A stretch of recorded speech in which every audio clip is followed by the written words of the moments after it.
Hello dear students, मैं आज आपके सामने फिर टेंस की सीरीज में फ्यूचर टेंस के साथ मैं आपके सामने हूँ। फ्यूचर टेंस में आज हम पढ़ने वाले हैं simple future tense. Simple future tense यूं तो हम 10th में और 9th की कक्षाओं में पढ़ रहे हैं और प्रारंभ से यानी 3rd क्लास से हम टेंस पढ़ते रहते हैं। तो आज अपन इसकी कोई ज्यादा समय खराब नहीं करेंगे, अपने इसकी प्राथमिक जानकारी लेते हुए इस टेंस को पूरा करेंगे। फ्यूचर टेंस में यानी जिसको हम फ्यूचर इंडेफिनिट के नाम से भी जानते हैं या सिंपल फ्यूचर के नाम से भी जानते हैं, सिंपल फ्यूचर में शैल विल का प्रयोग होता है और शैल विल का प्रयोग सब्जेक्ट के तुरंत बाद होता है और वर्ब की फर्स्ट फॉर्म के पहले होता है। ये अपने को ध्यान रखने की बात है। सामान्य रूप से आईवी के साथ में यानी जो फर्स्ट पर्सन होते हैं आईवी के साथ में शैल का प्रयोग होता है, सेकंड पर्सन यू और third person he she it they. और कोई भी प्लूरल नाउन हो सकता है, कोई भी सिंगुलर नाउन हो सकता है, उन सभी के साथ में हम विल का प्रयोग करते हैं। तो इसके हमारे तीन प्रकार के सेंटेंस होते हैं। सबसे पहले अफर्मेटिव का स्ट्रक्चर सब्जेक्ट के साथ में शैल या विल जो अपना सब्जेक्ट के अकॉर्डिंग लगेगा, इसके साथ में वर्ब की फर्स्ट फॉर्म, इसके बाद ऑब्जेक्ट, प्लेस, टाइम। तो ये अपने सामान्य रूप से रहेंगे।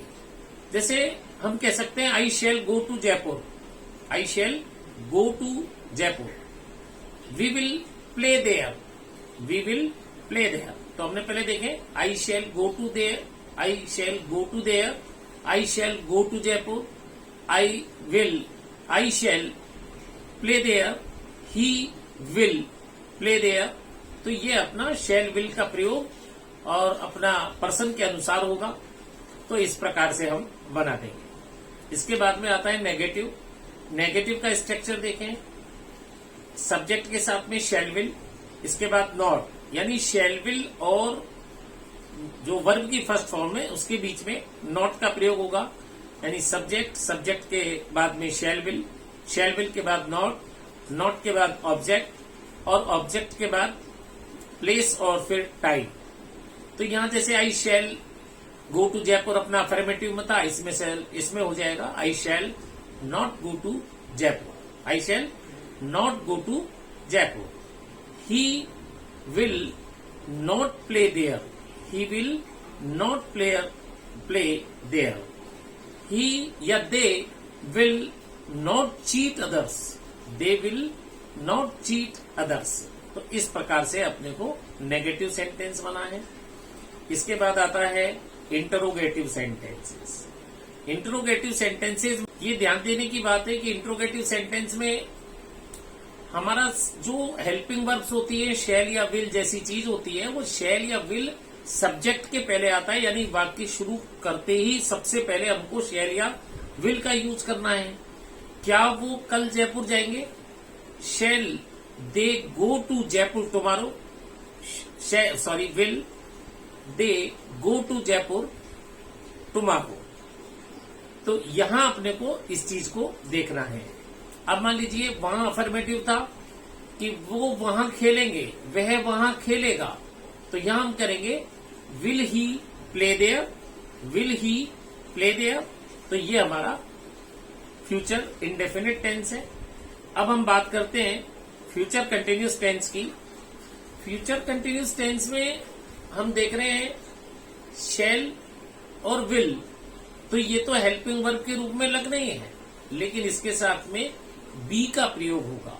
यानी शैल विल के बाद में बी का प्रयोग होगा और इसके बाद में वर्ब की फोर्थ फॉर्म, यानी जो फोर्थ फॉर्म कौन सी होती है, जिस वर्ब में यानी जो मेन वर्ब होती है उसकी फर्स्ट फॉर्म में जब हम आईएनजी का यूज करते हैं तो वो फोर्थ फॉर्म होती है। इसका हम स्ट्रक्चर देखें, स्ट्रक्चर होता है subject plus shall will plus be plus verb की फोर्थ फॉर्म मीन्स वर्ब की फर्स्ट फॉर्म में ING plus object plus place plus time. तो ये अपना इसका स्ट्रक्चर है। अगर हम इसको उदाहरण के रूप में देखें, मैं वहां खेल रहा हूँगा। I shall be play there. I shall be play there.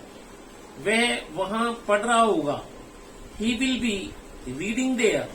He will be reading there. तो ये है हमारा अफर्मेटिव। इसी का नेगेटिव जब हम बनाएंगे तो नेगेटिव में क्या करेंगे, वही शैल विल के साथ में नॉट, नॉट के बाद बी के बाद वर्ब की फोर्थ फॉर्म, यानी कि शैल विल के बाद में ही नॉट लगाना है और फिर बी हमारा नॉट के बाद आएगा। वो कल यहां नहीं आ रहा होगा। वह कल यहां नहीं आ रहा होगा। तो ही will not be coming here. He will not be coming here. ये इस तरीके का हमारा बनेगा। अगर हम इंट्रोगेटिव बनाए तो वही शैल विल का प्रयोग होगा। इसके बाद में आता है हमारा future perfect tense. Future perfect tense. Future perfect tense में हम शैल विल के साथ में और शैल विल और मेन वर्ब के बीच में हैव का प्रयोग करने वाले हैं।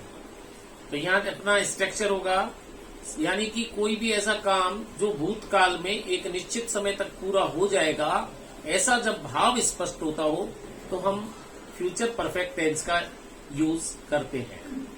जैसे इसका स्ट्रक्चर देखें अफर्मेटिव का, तो सब्जेक्ट के साथ में शैल या विल। तो शैल विल तो मैंने आपको बता ही दिया कि शैल विल का यूज सब्जेक्ट के अकॉर्डिंग होगा। यदि फर्स्ट पर्सन है तो शैल का सामान्य रूप से प्रयोग होता है, और यदि सेकंड पर्सन या थर्ड पर्सन है तो विल का प्रयोग किया जाता है। तो इसका structure subject shall will plus have plus verb की third form plus object place time. तो ये अपने को देखना है। तो यानी कि कल तक वो अपना काम कर चुका होगा, यानी उस समय तक वो अपना काम कर चुका होगा। तो ही के साथ में विल लगेगा। He will have completed his work by that time. He will have completed his work by that time.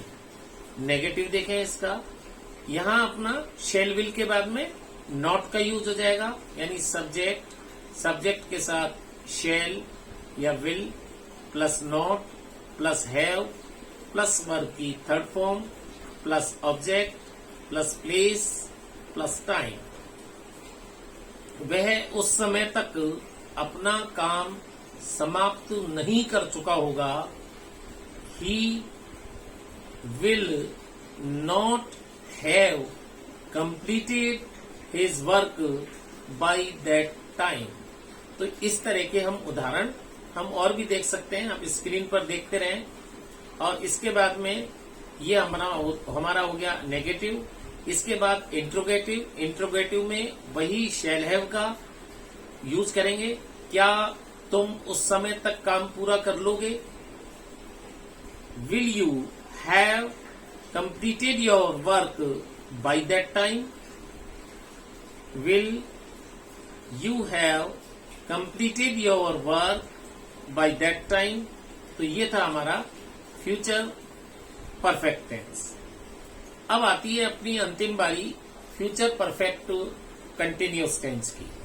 Future perfect continuous tense में ये ध्यान रखना है कि जितने भी कंटिन्यूअस टेंस होते हैं हम सभी जानते हैं कि वर्ब की फोर्थ फॉर्म का प्रयोग होता है, लेकिन इसमें विल और शैल के साथ में हैव बीन का प्रयोग होता है। विल शैल के बाद साथ में हैव बीन का प्रयोग होता है। वह 2 बजे से खेल रहा होगा। बस इस तरीके के वाक्य बनते हैं। अफर्मेटिव में क्या होता है, सब्जेक्ट के साथ में shall will plus have been plus verb की fourth form plus place plus time, और लेकिन इसके अंदर सिंस फॉर का यूज होता है। वह 2 बजे से इस कमरे में सो रही होगी। तो she will have been sleeping in this room since 2 o'clock। इसका नेगेटिव बनाएंगे तो शैल विल के बाद में नॉट लगाएंगे, और यदि हम इसका इंट्रोगेटिव बनाएंगे तो शैल विल को पहले लगा देंगे इसके बाद सब्जेक्ट, इसके बाद नॉट। और इसको मैं आपको डिटेल में फिर आज के और उदाहरण भी मैं आपको समझा रहा हूँ। स्क्रीन पे आप देखते रहिए, ये इसके उदाहरण और भी आपको मिल जाएंगे। तो see you in next video with another part. Bye. Tell me pretty lies, look me in the face. Tell me that you love me, even if it's fake.